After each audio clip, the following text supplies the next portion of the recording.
करना चाहेंगे, आपकी क्या राय है इस पर? देखिए, तोरण के बारे में बहुत सारे विषय हमने विधानसभा में भी रखा था, क्योंकि तोरण 2007 को आई थी जब मैं कोई एमएलए नहीं था। लेकिन 2010 में जब मैं एमएलए बना तो पहला ही सवाल मैंने तोरण का वहाँ पर उठाया था। और आपने सभी सेशन जो अधिवेशन हुए थे, सभी अधिवेशनों में देखा है कि हमने उसके खिलाफ उपोषण भी किए थे, उनके खिलाफ आंदोलन भी किए थे। और तोरण की जो जाति है, तोरण का जो भिवंडी में जिस तरह का बर्ताव है, ये गलत है। ठीक है, सुविधा अच्छी है, हम जाहिर रूप से बोलते हैं कि तोरण जब से आई लाइट की सुविधा अच्छी है, लेकिन लोगों को जो तकलीफ है, लोगों को डराने का धमकाने का काम तोरण के माध्यम से होता है। जो जातियाँ होती है, जिस तरह से विजिलेंस केस हो रही है, जिस तरह से तोरण वसूली कर रही है, ये वसूली भी गलत तरीके से हो रही है। इसके बारे में हमने आवाज़ उठाई। दूसरे सेशन में ही उनके ऊपर जो कि पीडी मीटर चालू बताकर उनके ऊपर जो सब्सिडी शासन की मिलती है, वो सब्सिडी लाटने का कोशिश या वो उसमें लूट करने की कोशिश तोरण ने की थी। उसका 50 करोड़ रुपया शासन को उनको भरना पड़ा था। ये आप लोगों ने बात में भी देखी होगी, पूरे मीडिया में भी थी। और जब हमको मौका मिलता था, हर वक्त हमने तोरण के खिलाफ वहाँ पर आवाज़ उठाई है। लेकिन तोरण जो है, तोरण को सपोर्ट करने वाले लोग उसमें सभी पार्टी के हैं।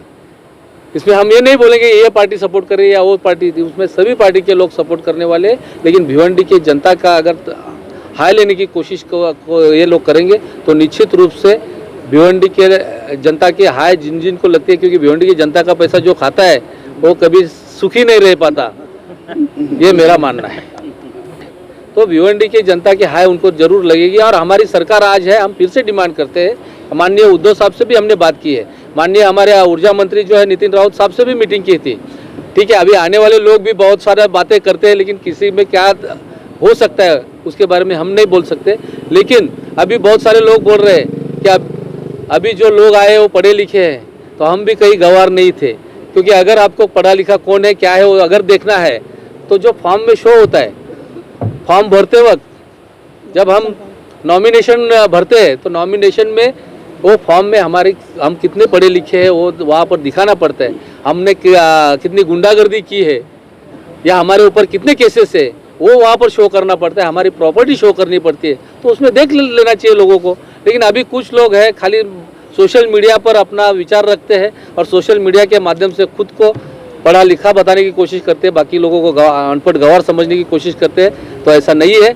हम विधानसभा में भी, सदन में भी बहुत बार बोल चुके हैं। लेकिन वहाँ पर सदन में आपके माध्यम से मैं बताना चाहता हूँ लोगों को कि सदन में 2017 तक, दिसंबर 2017 तक विधानसभा का जो कामकाज है वो लाइव दिखाने की अनुमति नहीं थी।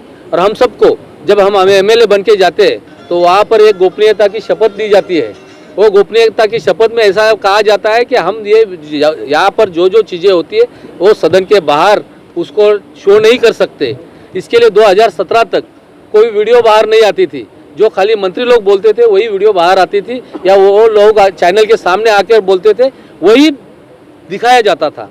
उससे पहले एमएलए सदन में क्या बोलते थे दिखाया नहीं जाता था। लेकिन अभी वो लाइव हो गया है, तो अभी कोई भी बोलता है तो समझ में आता है। तो 2017 के बाद, दिसंबर 2017 के बाद हमने भी बहुत सारा सदन में बोला हुआ क्लिप देखा होगा आपने। लेकिन आजकल वहाँ बोलने के बाद लोगों को लगता है अभी बोलते हैं, पहले कुछ बोलते नहीं थे। ये जो गैर समझ है वो पहले लोगों ने निकालना चाहिए। हम जब अधिवेशन में गए तोरण के खिलाफ हर बार बोले हैं और तोरण को उसका भुगतान भी भरना पड़ा है। 50 करोड़ रुपया शासन को रिटर्न भरना पड़ा। ये हमारी कार्रवाई है। उसके बाद में बहुत सारे लोगों ने आंदोलन करने की कोशिश की, बहुत सारा करने और आवाज़ उठाने की कोशिश की, लेकिन तोरण का कोई कुछ नहीं बिगाड़ पाया। आज भी हम कहते हैं कि तोरण में अगर सुधार नहीं आता तो हम तोरण के खिलाफ आगे भी लड़ते रहेंगे।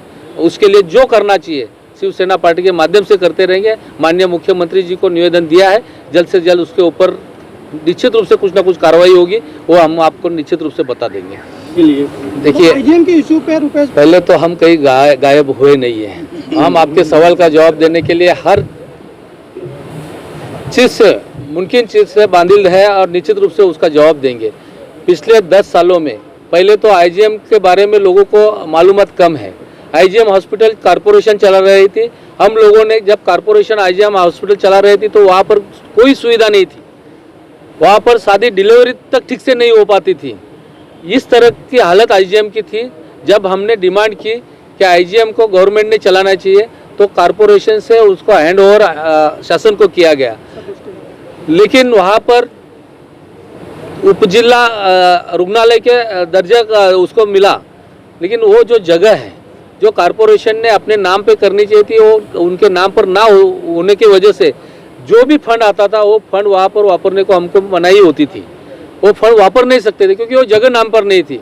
गवर्नमेंट के नॉर्म्स है, वो नॉर्म्स के हिसाब से वो जगह नाम पे होनी चाहिए और नाम पे होने के बाद वहाँ पर जितना भी फंड आता है वो फंड वापर सकते हैं, लेकिन वो नाम पर ना होने की वजह से पिछले साल जो 19 में इलेक्शन हुआ उसके कुछ महीने पहले हम लोग जो जबकि हम उस आरोग्य खाता जो है हमारे माननीय एकनाथ शिंदे साहब के पास आया था कुछ दिन के लिए, तभी हमने डिमांड करके वो मीटिंग लगाई थी और कलेक्टर से वो जगह नाम पे करने के लिए जो कोशिश की थी उसका नतीजा ये आया कि अभी वो फंड वापर सकते हैं। और तभी 10 करोड़ रुपया आईजीएम के लिए मंजूर हुआ था, लेकिन वो स्टेप बाय स्टेप आने वाला था, एक साथ कोई फंड देते नहीं। अभी भी 4 करोड़ रुपया आईजीएम के लिए, उससे पहले 3 करोड़ का काम हुआ है और 4 करोड़ रुपया आईजीएम को दुरुस्ती के लिए, रिन्यूएशन के लिए वहाँ पर मंजूर है। उसका टेंडर प्रोसेस चालू है और वो काम हमने किया हुआ है।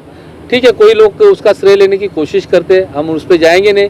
जो काम करता है उसको उसका श्रेय लेना जरूरी है, उन्होंने किया है तो वो ले, लेकिन जो काम हमने किया है, क्योंकि पहले से आईजीएम में सुधार आया था, लेकिन अभी पिछले साल भर से कोरोना का प्रादुर्भाव आने की वजह से कुछ चीज़ वहाँ पर रुकी हुई है। निश्चित रूप से आने वाले समय में आईजीएम का भी स्वरूप वहाँ पर बदला आपको नज़र आ जाएगा, क्योंकि 4 करोड़ रुपया ये और आने वाले समय में और 3 करोड़ रुपया आएगा।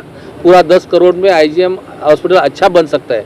और जो लोग श्रेय लेने की कोशिश करते हैं तो अभी हम उनको कहते हैं कि अभी ये जगह नाम पे करने का जो काम था वो तो हमने कर लिया है।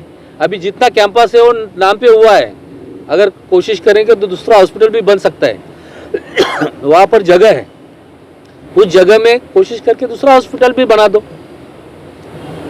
जो थे उनको तो अभी उनके पास पावर है, अभी तो मैं चुन के नहीं आया, जो चुन के आया उन्होंने वो करना चाहिए।